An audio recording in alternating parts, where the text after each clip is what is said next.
அன்பு உள்ளவர்களுக்கு வணக்கம். நேற்று அரவானுக்கு களப்பலிடுறதுன்னு சொல்லி பேசியிருந்தேன். அதை இன்னைக்கு என்ன செய்யலாம் எப்படின்னு பார்ப்போம்.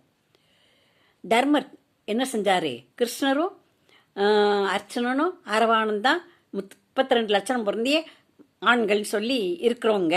இதில் யாரை பலியிடுறீங்கன்னு கேட்ட உடனே துணுக்குற்றார். யார்? தர்மர். என்ன, கண்ணை விட்டு சித்திரம் வாங்குவதா? நீங்கள் இல்லாமல் நான் என்ன செய்வேன்? வேறு யோசனை சொல் என்றார். அப்படியானால் இன்று அமாவாசை வருகிறது. துரியோதனன் நாளை அமாவாசை நேரத்தில் பலி கொடுக்க ஏற்பாடு செய்திருக்கிறான். ஆனால் நாம் இன்றைக்கே அரவானின் பலியிட்டு விடுவோம் என்று கூடி பேசி அரவானிடம் சென்றனர். அரவான் அர்ச்சனனுடன் வந்து தங்கி இருக்கிறான். அரவான் அப்படியானால் பலியிடும் முன் கேட்குறாங்க. எனக்கு வந்து கிருஷ்ணன் வந்து அரவானிடம் கேட்கின்றான். கேட்ட உடனே இன்றைக்கே பலியிடலாம்ப்பா, நீ தான் பெரியப்பாவுக்கு வாக்கு கொடுத்தாலும் கூட நான் உடல் ஊனம் இல்லாமல் இருந்தால் தானேன்னு சொல்லியிருக்கீங்கள, நாங்களே ஊனமாக்கிறோமே, உடல் துண்டா தனியாக கிடக்கும், தலை தனியாக கிடக்குமே, பிற எப்படி அவர் பலியிடுவார், அதனால் நாங்களே பலியிட்டுறோன்னு சொல்கிறாங்க. சரின்னு சொல்லிட்டு எனக்கு அப்படியானால் எனக்கு 2 கோரிக்கைகள் இருக்குது, அதை செய்து கொடுக்கணும்னு சொல்கிறாரு. என்னன்னு கேட்குறாரு. பலியிடும்னால எனக்கு திருமணம் நடக்க வேண்டும். பலியிட்ட பின்னும் என் தலை மட்டும் உயிரோடு இருக்க வேண்டும், எல்லாவற்றையும் பார்க்க வேண்டும், நானும் போர் செய்ய வேண்டும். உடனே சரி என்றார் கிருஷ்ணன். கிருஷ்ணன் உடனே பெண்ணுருவம் எடுத்தார்.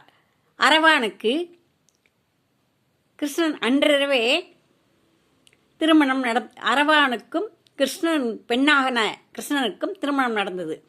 அன்றிரவே அரவான் பாண்டவர்கள் பக்கத்தில் இருக்க தன்னைத்தானே ஒவ்வொரு உறுப்பாக வெட்டி கொண்டான். அவனே தான் வெட்டிக்கிட்டானா.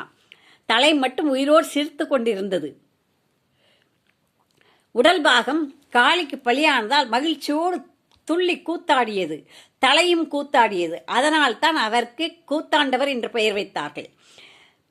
பெண்ணாக இருந்த அரவான் தலையை மட்டும் திருவிழா காலங்களில் வைத்து கொண்டாடுகின்றனர். பெண்ணாக இருந்த கிருஷ்ணன் விதவை கோலம் பூண்டார். அரவான் கோயில் புதுச்சேரியிலும் தமிழகத்தில் மட்டுமே உள்ளன.